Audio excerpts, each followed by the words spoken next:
Alors notre principal axe de recherche mobilise le savoir architectural et technique qui mêle art d'habiter et art de bâtir, afin de mettre au point de nouvelles typologies résidentielles bon marché à partir d'une pensée technique et constructive issue de la préfabrication légère et des éco-constructions. Ces dispositifs permettent d'atteindre une densité critique et offrent des qualités spatiales propices aux usages et au confort domestique, intérieur et extérieur, où souvent les jardins pleine terre sont rares et recherchés. Ces actions de recherche ont été menées dans un certain nombre de villes du Grand Est, dont Lunéville et Châlons en Champagne. Elles ont permis d'énoncer les nouveaux paramètres de résilience et de transformation de leur tissu urbain. Et c'est actuellement sur un immeuble désaffecté de Bar-le-Duc qu'a été expérimenté un démonstrateur que nous allons vous décrire. Concernant les typologies architecturales,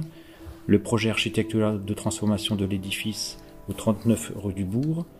a pour but de doter chaque logement d'un espace complémentaire de 12 à 30 mètres carrés environ à usage privatif. La logique générale consiste à redéfinir les distributions collectives et à augmenter raisonnablement la surface habitable par des espaces extérieurs protégés. 2 types de logements ont été testés dans cet ensemble immobilier. Un appartement avec loggia interne et un appartement avec terrasse extérieure. Alors de manière plus générale, les objectifs de cette recherche s'inscrivent déjà dans le cadre d'une convention de partenariat entre l'école d'architecture de Nancy, Action Logement et la ville de Bar-le-Duc pour développer donc un projet de démonstrateur virtuel qui consiste à explorer la contribution des outils numériques paramétrables à la conception du projet architectural dans un environnement bâti existant et de recourir à la simulation immersive pour développer de nouvelles pratiques collaboratives avec les acteurs locaux. Alors il s'agit d'une part d'explorer la relation entre conception architecturale et représentation, ce qu'on appelle de manière générale en architecture la représentation, en introduisant les techniques de réalité augmentée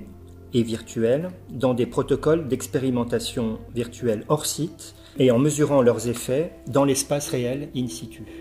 Il s'agit d'autre part de mobiliser ces dispositifs numériques pour engager avec les acteurs locaux en charge du projet de revitalisation du centre, comme par exemple des élus,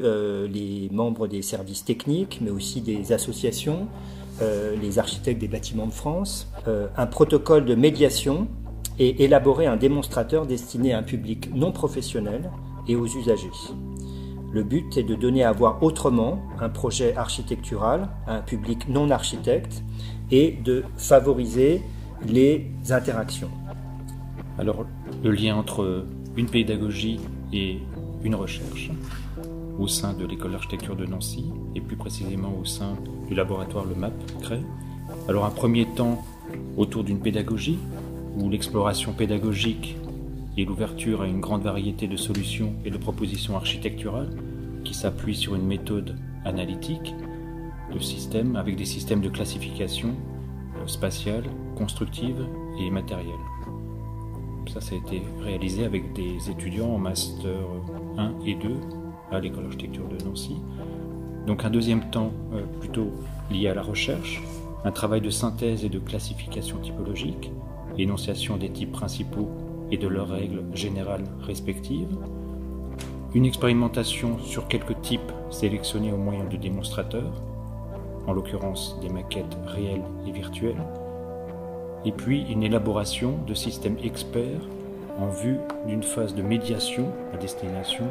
de publics spécialisés et généralistes.